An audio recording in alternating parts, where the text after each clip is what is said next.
தேசிய விடுதலை இயக்கத்தின் சார்பிலும் அரசு அடக்குமுறை எதிர்ப்பு கூட்டமைப்பின் சார்பிலும் என்னுடைய வணக்கத்தை உரித்தாக்கிக் கொள்கிறேன்.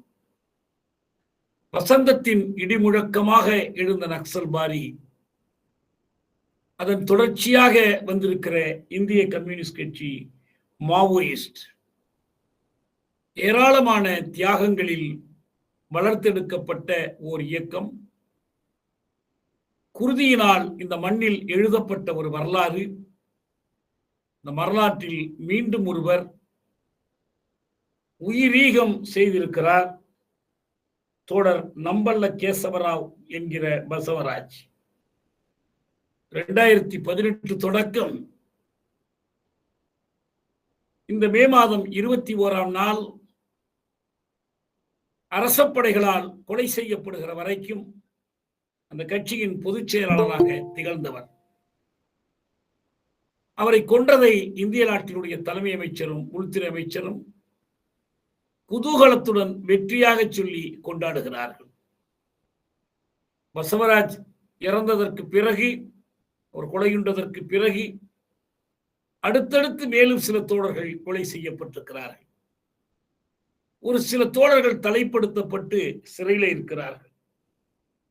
மனித உரிமை ஆர்வலர்கள், பச்சை வேட்டை எதிர்ப்பு கூட்டு இயக்கத்தினர் அவர்களை விடுதலை செய்ய வேண்டும் அல்லது அவர்களை நீதிமன்றத்திலே கொண்டு வந்து நிறுத்த வேண்டும், சட்டப்படி நடந்து கொள்ள வேண்டும் அரசு என்று கோரிக்கை வைத்திருக்கிறார்கள்.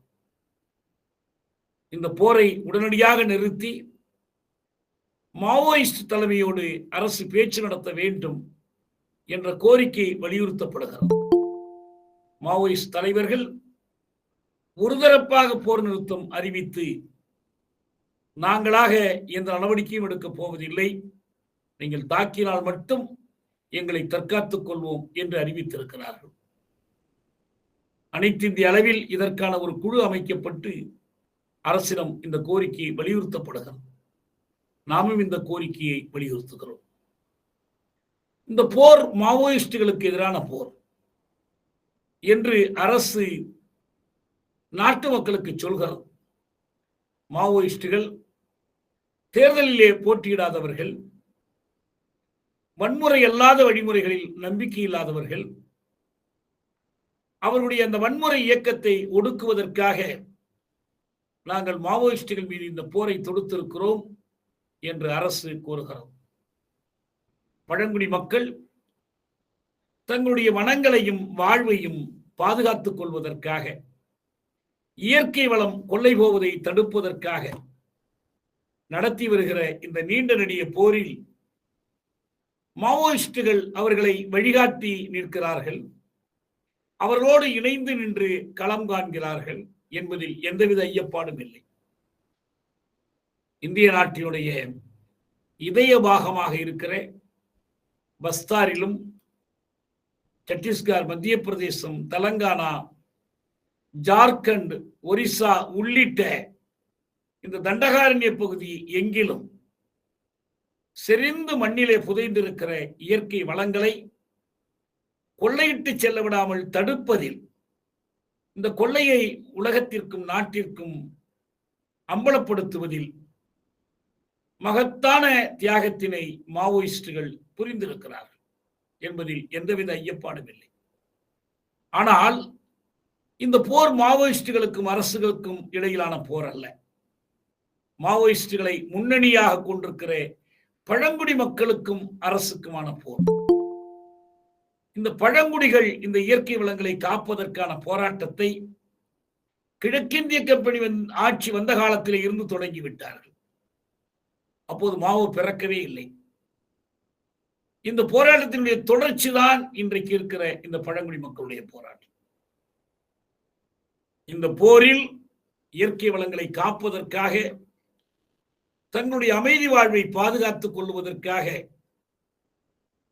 இந்த மண்ணில் உயிரீகம் செய்திருக்கிற அந்த பழங்குடி மக்களின் வீரர்களையும் அவர்களை வழிநடத்தும் மாவோயிஸ்டுகளையும் நாம் பெருமையோடு வணங்குகிறோம். அதில் எந்தவித மாற்று கருத்துக்கும் இடமில்லை. ஆனால் இது பழங்குடிகள் மீதான போர் என்பதை அரசு மறைக்க விரும்புகிறது. 2010 சிதம்பரம் அவர்கள் உள்துறை அமைச்சராக இருந்த போது மன்மோகன் சிங் தலைமையிலான ஐக்கிய முற்போக்கு கூட்டணி ஆட்சி காலத்தில் அவர்கள் முதலில் சல்வா ஜுடுங் என்று பழங்குடிகளை கொண்டே ஒரு படை திரட்டி பழங்குடி மக்களின் குடிசைகளை கொளுத்தினார்கள். அவர்களை ஊரை விட்டு துரத்தினார்கள். காடுகளுக்கு வெளியே சிறை முகாம்களிலே பூட்டி வைக்க முயன்றார்கள். இந்திய உச்ச நீதிமன்றத்தில் இது குறித்து வழக்கு நடந்து சல்வா ஜுடுங் சட்டவிரோதமானது, அதை கலைத்துவிட வேண்டும் என்று நீதிமன்றம் ஆணையிட்டது. சல்வா ஜுடுங் கலைக்கப்பட்டதை தவிர அரசினுடைய போர் தொடர்ந்து அவர்கள் ஆபரேஷன் கிரீன் ஹேண்ட் பச்சை வேட்டை நடவடிக்கை என்ற பெயரில் இந்த நடவடிக்கையை தொடர்ந்தார்கள். இதை எதிர்த்து குரல் கொடுத்த சாய்பாபா சிறைக்கு அனுப்பப்பட்டார். இத்தனைக்கும் இடையே அந்த மக்களுக்கு மருத்துவம் செய்ய சென்ற விநாயக் சென்னை சிறைப்படுத்தி அவருக்கு ஆயுள் சிறை தண்டனை கொடுத்தார்கள். பச்சை வேட்டைக்கு எதிராக நாம் தமிழ்நாட்டிலே அந்த நேரத்தில் உள்நாட்டு போர் எதிர்ப்பு கூட்டமைப்பு, பிறகுதான் அரசு அடக்குமுறை எதிர்ப்பு கூட்டமைப்பு ஆயிற்று. அதன் சார்பிலே நாம் இயக்கம் நடத்தினோம்.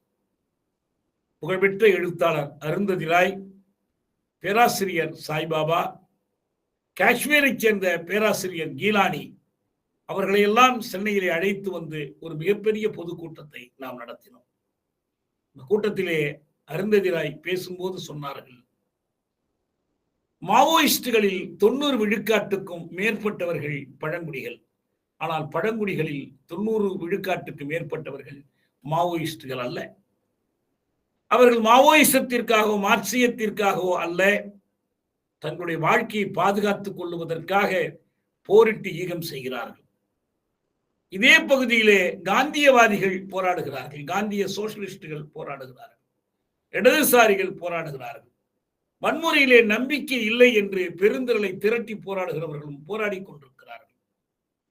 ஆனால் காட்டுப்பகுதியிலே வாழுகிற இந்த பழங்குடி மக்கள் பட்டினி போராட்டம் நடத்தினால் பார்ப்பதற்கு ஆள் இருக்காது. தொடர் முழக்கம் போராட்டம் நடத்துவதற்கான வாய்ப்புகள் அவர்களுக்கு இல்லை. அவர்கள் தங்களை கொல்ல வருகிற கருவிகளுக்கு எதிராக கருவி எடுத்து போராடுவது வேறு வழியில்லாமல் செய்யக்கூடிய ஒரு செயல்.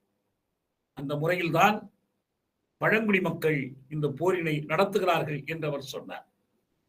இப்போது அமித்ஷா எப்படி சூளுரைக்கிறாரோ, ஒரு தேதி குறிப்பிட்டு இந்த நடவடிக்கையின் மூலமாக ஆபரேஷன் காகார் என்றால் இறுதி போர், அந்த தேதியோடு மாவோயிஸ்டுகளை எல்லாம் ஒழித்துவிடப் போகிறோம் என்று இவர் சொல்வதை போலத்தான் அன்றைக்கு சிதம்பரமும் சொன்னார். பச்சை வேட்டை நடவடிக்கையை நடத்துவதன் மூலம் மாவோயிஸ்டுகளை அடியோடு ஒழித்து விடப் போகிறோம் என்று அவரும் நாள் குறித்தார். ஆனால் அப்படி எதுவும் நடக்கவில்லை.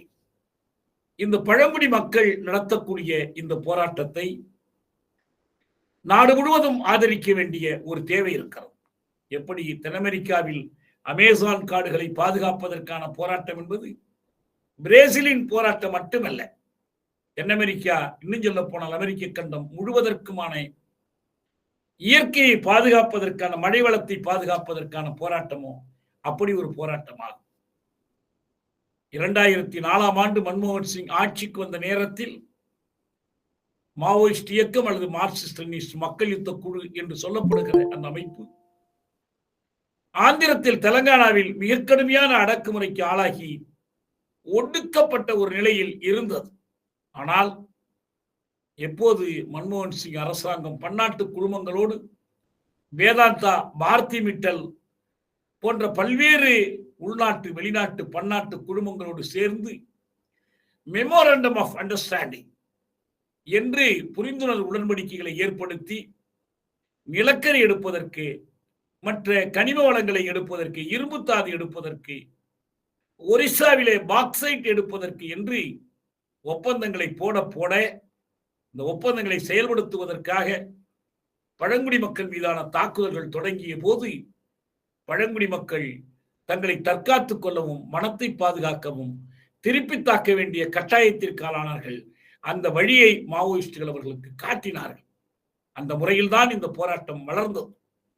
சல்வா ஜுடுங் தொடங்கப்பட்ட போது இருந்த மாவோயிஸ்ட் உறுப்பினர்களை காட்டிலும் சல்வாஜுடன் முடிவுக்கு வந்தபோது பன்மடங்கு அதிகமான மாவோயிஸ்டுகளும் மக்கள் படையினரும் இருந்தார்கள். கிரீன்கண்ட் தொடங்கிய போது இருந்ததை காட்டிலும் கிரீன்கண்ட் முடியும் போது இன்னும் அதிகமாக அவர்கள் பெருகினார்கள். எனவே அரசினுடைய இந்த அடக்குமுறை நடவடிக்கையின் மூலம் அவருடைய போராட்டத்தை நசுக்கிவிட முடியவில்லை. இன்னும் சொல்ல போனால் ஈழத்தில் நடைபெற்ற இனப்படுகொலைக்கு இந்திய அரசு துணை போனதற்கும் வழிகாட்டியதற்கும் ஒரு முக்கியமான காரணம் இது போன்ற ஒரு அடக்குமுறையை நடத்துவதற்கான ஒரு வெள்ளோட்டம் பார்ப்பதுதான் என்று நோர்வேயைச் சேர்ந்த ஒரு ஆய்வு நிறுவனம் தன்னுடைய அறிக்கையிலே கூறுகிறது. இது ஒரு ஆசிய முற்காட்டு, ஆசிய மாதிரி, அடக்குமுறைக்கான ஆசிய மாதிரி என்றது அழைக்கிறோம். இதற்கு முன்னால் 40களின் பிற்பகுதியில் பல ஆசிய, ஆப்பிரிக்க, லத்தீன் அமெரிக்க நாடுகள் விடுதலை பெற்ற போது மலேசியாவிலே மட்டும் அதிகாரத்தை கைமாற்றி கொடுக்க மறுத்து அதை எதிர்த்து கம்யூனிஸ்டுகளுடைய தலைமையில் 10 ஆண்டு காலம் ஆயுத போராட்டம் நடைபெற்றது. இந்த போராட்டத்தில் ஈடுபட்ட கம்யூனிஸ்டுகளையும் மலேசிய மக்களையும் ஒடுக்குவதற்கு பிரித்தானிய விமானப்படை இந்தியாவிலே வந்து எரிபொருள் ஏற்றி கொண்டு போய் குண்டு போடுவதற்கு அன்றைக்கு பண்டிட் ஜவஹர்லால் நேரு அவர்களை அனுமதித்தார். 10 ஆண்டு காலத்திற்கு பிறகுதான் அந்த போர் ஒடுக்கப்பட்டது. தமிழர்கள் உட்பட ஏராளமானவர்கள் தூக்கிலிடப்பட்டார்கள்.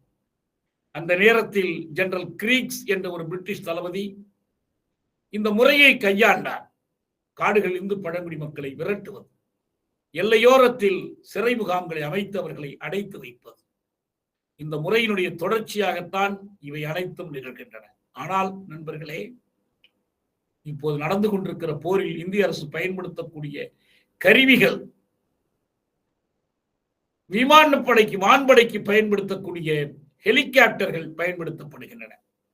ருஷ்யாவிலிருந்து இறக்குமதி செய்யப்பட்ட ஹெலிகாப்டர்கள் இன்றைக்கு பஸ்தார் மக்கள் மீது குண்டு போடுவதற்கு பயன்படுத்தப்படுகின்றன. இப்போது நாம் செய்திகளிலே படிக்கிறோம், நாடுகளுக்கிடையே நடைபெறுகிற போரில், உக்ரைனுக்கும் ருஷ்யாவுக்குமான போரில் அல்லது கடந்த காலத்தில் ஆப்கன், ஈரான் போன்ற பகுதிகளில் நடத்தப்பட்ட போரில், இன்றைக்கு ஈரானுக்கும் இஸ்ரேலுக்குமான போரில், இன்றைக்கு இஸ்ரேல் காசாமுனை மீது நடத்தக்கூடிய போரில், இந்த போர்களில் எல்லாம் பயன்படுத்தப்படுகிற ஆளில்லாத விமானங்கள், இவற்றை இங்கே பஸ்தார் மக்களுக்கு எதிராக இந்திய அரசு பயன்படுத்துகிறது. முன்பில்லாத அளவுக்கு கொடிய அடக்குமுறை அது. இதன் மூலம் அவர்கள் பழங்குடிகளின் உயிர்களை பறிக்கிறார்கள். தங்களுடைய கொள்ளைக்கான பாதைகளை செப்பனிட்டுக் கொள்கிறார்கள். அதற்கான அகக்கட்டமைப்பு வசதிகளை உருவாக்கி கொள்கிறார்கள். அதற்கும் மேலே பழங்குடிய மக்கள் வெளியில் வரவிடாமல் அவர்களை கண்டதும் சுட்டு தள்ளுகிறார்கள். அவர்கள் வேலையில்லாத காலங்களில் தெலங்கானாவுக்கு சென்று வீடு சுற்றுவதற்கான தெந்து இலைகளை திரட்டி கொண்டு வருவார்கள். அப்படி சென்றால் அவர்களை பழங்குடிகளோடு அவருடைய போருக்கு ஆயத்தம் செய்கிறவர்கள் என்று சொல்லி பிடித்துக் கொண்டு வந்து சுட்டுத் தள்ளுகிறார்கள். உடல்நலம் குன்றி இருக்கிற படையைச் சேர்ந்தவர்கள், மக்கள் படையைச் சேர்ந்தவர்கள், மாவோயிஸ்ட் இயக்கத்தைச் சேர்ந்தவர்கள் சிகிச்சைக்கு தங்கி இருக்கிற இடத்திலே கூட அவர்களை போய் பிடித்துக் கொண்டு வந்து சொல்லுகிறார்கள். தோழர் ரேணுகா ஒரு கிராமத்திலே 2 தாதியரோடு தங்கியிருந்தார். அவரை பிடித்துக் கொண்டு வந்தார்கள். அவரோடு அந்த தாதிகளை பிடித்துக் கொண்டு வந்தார்கள். அந்த ஊரிலே இருக்கிற 7-8 பேரை கொண்டு வந்து மோதலிலே இறந்து விட்டதாக அவர்கள் கணக்கு காட்டினார்கள். இந்த மோதல்கள் பெரும்பாலும் பொய் மோதல்கள், உண்மையான மோதல்கள் அல்ல. சில நேரத்திலே மிகச்சிறு குழு, சில 100 பேர் கொண்ட படையை எதிர்த்து கூட மணிக்கணக்கிலே போரிட வேண்டியிருக்கிறது. தோழர் பசவராஜ் அவர்கள் இறுதியாக சுட்டுக் கொள்வதற்கு முன்பு 60 மணி நேரம் முற்றுகையிட்டு தாக்குதல் நடத்தியிருக்கிறார்கள் என்ற செய்தி நமக்கு இப்போது கிடைத்திருக்கிறது. ஒரு வீரஞ்செறிந்த போருக்கு பிறகுதான் அவர்கள் வீழ்த்தப்பட்டிருக்கிறார்கள். இப்படி ஏராளமானவர்கள் இன்றைக்கு கூட பச்சை வெட்டை எதிர்ப்பு குழுவின் சார்பிலே அறிக்கை கொடுத்திருக்கிறார்கள். கைது செய்திருப்பவர்களை நீதிமன்றத்திலே கொண்டு வந்து நிறுத்துங்கள், அவர்களை கொலை செய்துவிடக் கூடாது என்று. இந்த மக்களுக்காக மாவோயிஸ்டுகள் போரிடுவது மட்டுமல்ல, அவர்களிடையே பரவலாக இருந்த மலேரியா நோயை போக்குவதற்காக அவர்களிடையே மருத்துவ உதவிகளை செய்தார்கள். அவருடைய தாய்மொழி கோண்டு மொழி, திராவிட மொழி குடும்பத்தைச் சேர்ந்த ஒரு செப்பமுறாத மொழி. அந்த கோண்டு மொழிக்கு வரி வடிவம் கொடுக்க வேண்டும் என்பதற்காக மாவோயிஸ்டுகள் பணியாற்றினார்கள். அவருடைய கலை இலக்கிய பணிகளை வளர்த்தார்கள். இவை அனைத்தையும் கொண்டு அரசு கொந்தளிக்கிறது. ஏனென்றால் அந்த பகுதியிலே தான் இந்தியாவிலேயே மிகப்பெரிய கனிம வளம் இருக்கிறது. ஒரிசாவிலே இருக்கக்கூடிய ஒரிசா மலைகளில் இருக்கக்கூடிய பாக்சைட்டினுடைய விலை மதிப்பில்லாத அந்த கனிமம், பாக்சைட் பாறைகளுடைய மதிப்பு $4 டிரில்லியன் என்று மதிப்பிடப்படுகிறது. ஒரு டிரில்லியன் என்றால் 1000 கோடி கோடி. அந்த மதிப்புள்ள அந்த பாக்சைட்டை தோண்டி எடுப்பது மட்டுமல்ல, அதை கொண்டு அலுமினியம் செய்ய வேண்டும். எதற்கு? பண்டபாத்திரங்கள் செய்வதற்கோ இட்லி பானை செய்வதற்கோ அல்ல, போர் விமானங்கள் தயாரிக்க வேண்டும். இன்னும் பல கருவிகளை உருவாக்க வேண்டும், டிஃபென்ஸ் இண்டஸ்ட்ரீஸ்க்கு பயன்படக்கூடியது. ஆனால் பாக்சைட்டை அப்படியே கொண்டு வந்து அலுமினியம் ஆக்க முடியாது. பாக்சைட்டை பதப்படுத்தி அலுமினியமாக மாற்றுவதற்கு முன் ஏராளமான நச்சு செயல் வழிகள் இருக்கின்றன. வெளியே எடுப்பதற்கும் சரி, கொண்டு வந்த பிறகு அதை பதன் செய்வதற்கும் கூட பெரும் நச்சு புகைகள் வெளிப்படும், சுற்றுச்சூழல் பாதிப்பு. ஆனால் அந்த அலுமினியத்தை தயாரிப்பதில் அரசு குறியாக இருக்கிறது.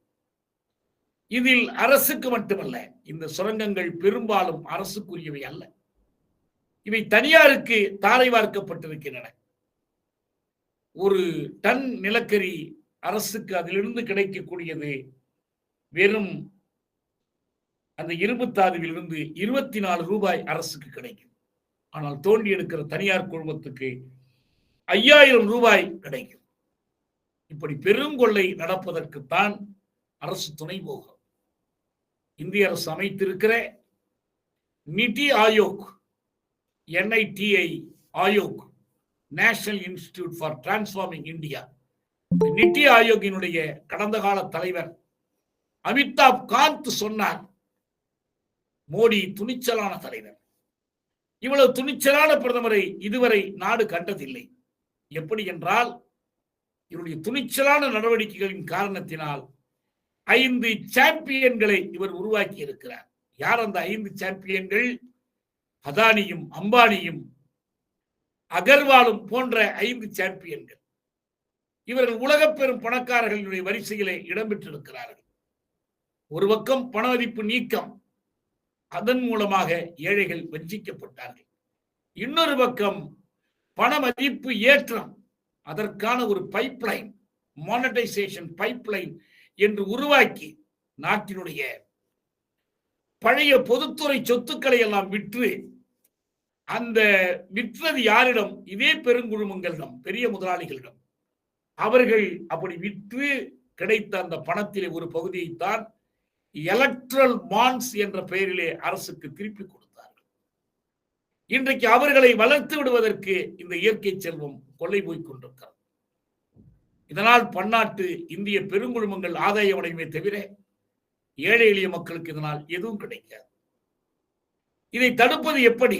அவர்களை பொறுத்தவரை எப்படி தென்னாப்பிரிக்காவிலே நெல்சன் மண்டேலா தலைமையிலான விடுதலை படை தங்களுடைய ஆயுத போராட்டத்தின் வடிவமாக பெரிய சுரங்க இயந்திரங்களை, சாலை கட்டமைப்பு வாகனங்களை நாசவேலை செய்து தகர்ப்பது, எண்ணெய் தாங்கிகளை உடைப்பது என்ற நடைமுறையை எப்படி கையாண்டதோ அதே நடைமுறையைத்தான் இங்கே மாவோயிஸ்டுகள் கையாண்டிருக்கிறார்கள்.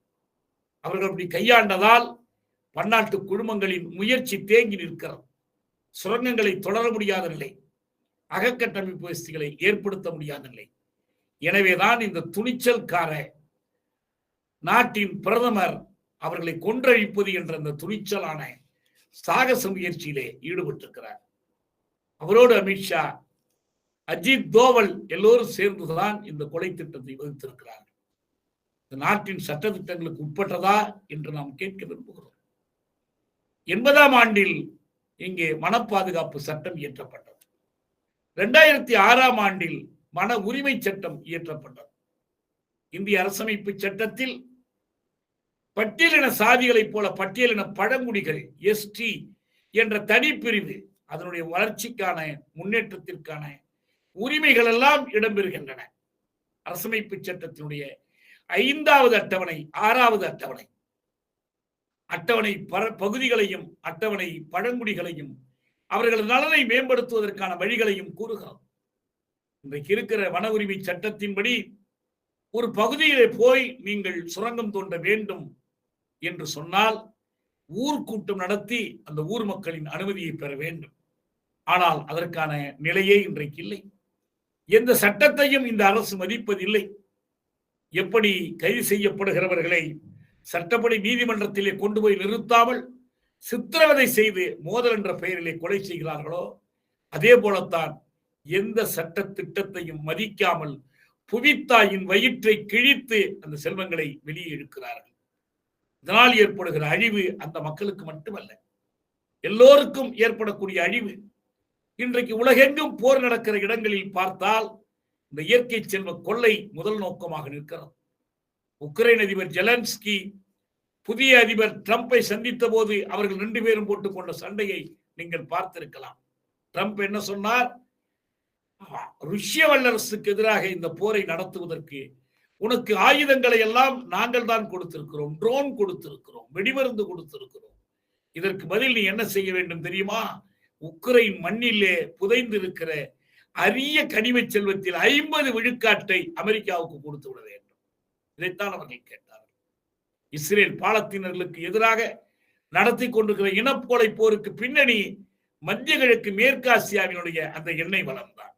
அந்த எண்ணெய் வளத்தை கொள்ளையடிப்பதற்கு, குறைந்த விலையில் அள்ளி போவதற்கு அங்கிருக்கிற விடுதலை இயக்கங்கள் மக்கள், விழிப்புற்ற மக்கள் தடையாக இருப்பார்கள் என்பதால் பிற்போக்கு அரசுகளை ஊட்டி வளர்த்து அதற்கு துணையாக இஸ்ரேலுக்கு கொம்பு சீவுகிற வேலையைத்தான் அது செய்து கொண்டிருக்கிறது. இதே போக்கினுடைய தொடர்ச்சி தான் இன்றைக்கு இங்கே நடந்து கொண்டிருக்கிற போர். நாம் ஒன்றை மறந்துவிட வேண்டாம். இது இந்திய அரசினுடைய வளர்ச்சி பாதை என்று சொல்லப்படுகிற அந்த பாதையோடு தொடர்புடையது. சப்கே சாத் சப்கோ விகாஸ் என்று 2014 முழங்கி மோடி ஆட்சிக்கு வந்தார். அனைவரோடும் சேர்ந்து அனைவருக்குமான வளர்ச்சி. இந்த அனைவரோடும் சேர்ந்து என்றால் இந்த பெரும் பணக்காரர்கள், சூப்பர் ரிச், அந்த பெருமுதலாளிகளோடு சேர்ந்து அவர்கள் அனைவருக்குமான வளர்ச்சி. அம்பானிகள், அதானிகளுக்கான வளர்ச்சி, இந்த மக்களுக்கான வளர்ச்சி அல்ல. இந்த வளர்ச்சி என்பது இயற்கை செல்வங்களை கொள்ளையிடுவதில், அதுவும் சொல்ல போனால் தீர்ந்து போகக்கூடிய வளங்களை எல்லாம் சுரண்டி எடுத்து மண்ணை வற்றி போக செய்வதில், மாற்று எரிபொருளுக்கு தேவைப்படுகிற லிதியம் போன்ற, புளோட்டினம் போன்ற புதிய கனிம வளங்களை கொள்ளையிடுவது. இந்த முயற்சியிலே தான் அவர்கள் இந்த நடவடிக்கையை மேற்கொண்டிருக்கிறார்கள்.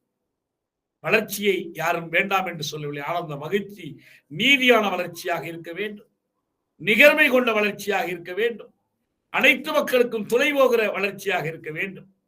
ஆனால் இன்றைக்கு இந்திய அரசோடு இணைந்து தமிழக அரசு கடைபிடிக்கிற வளர்ச்சி பாதை என்பது இயற்கை வளங்களை கொள்ளையிடுவது, அதை எதிர்க்கிற மக்களை அடக்கி ஒடுக்குவது என்பதாகத்தான் இருக்கிறது.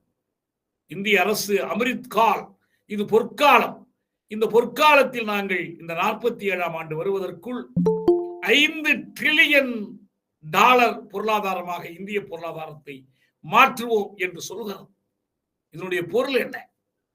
மக்களின் வாழ்க்கை வசதிகளை பற்றி, வேலை வாய்ப்பை பற்றி, அவர்களுடைய கல்வியை பற்றி எந்த கவலையும் இல்லை. அவர்களது கல்வியை சுருக்க வேண்டும், அவர்கள் கிடைக்கிற வாய்ப்புகளை சுருக்க வேண்டும், பழைய முறையில் அவர்களை கல்வி இல்லாதவர்களாக, தற்கொலைகளாக மாற்ற வேண்டும். இதே $5 டிரில்லியன் என்று மோடி அரசு முழங்குகிறது. இந்த மாநிலத்தில் ஸ்டாலின் அரசு $3 டிரில்லியன் பொருளாதாரம் என்கிறது. எங்கிருந்து இந்த 3,000 கோடி டாலர் எங்கிருந்து வரும்? இந்த மண்ணிற்குள் புதைந்திருக்கிற வளங்களை செயற்கைக்கோள்களை வைத்து படம் பிடித்துக் கொண்டு இதை சுரண்டுவதை எடுத்து போவதற்கு இதற்கான வானூர்தி நிலையங்கள், இதற்கான துறைமுகங்கள், இவற்றை ஏற்படுத்துவது, இதான் வளர்ச்சி பாதை என்றவர்கள் நம்மிடம் காட்ட முற்படுகிறார்கள். நாம் இதில் மயங்கிவிடக் கூடாது. மக்களுக்கான நீதி சார்ந்த, குடியாட்சியம் சார்ந்த ஒரு வளர்ச்சி பாதையை முன்னிறுத்தி நாம் போராட வேண்டும். அதற்கான மாற்றங்களை கொண்டு வர வேண்டும். இந்த போராட்டத்தில் முன்னுக்கு நின்று தங்கள் உயிர்களை கொடுத்து போராடி கொண்டிருக்கிற அந்த பழங்குடி மக்களோடு நாம் தோழமை கொள்வோம்.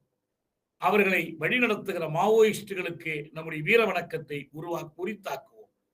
தோழர் பசவராஜுக்கும் அவருக்கு முன்னும் பின்னும் கொல்லப்பட்டிருக்கிற அந்த மாவீரர்களுக்கும் பழங்குடி மக்களுக்கும் நம்முடைய செவ்வணக்கத்தை உரித்தாக்கி இந்த போராட்டத்தில் அரசு அடக்குமுறைக்கு எதிராக மோடி அரசினுடைய இந்துத்துவ பாசிச அடக்குமுறைக்கு எதிராக நாம் தொடர்ந்து இணைந்து பயணிப்போம் என்று கூறி இந்த வாய்ப்புக்கு நன்றி கூறி விடைபெறுகிறேன்.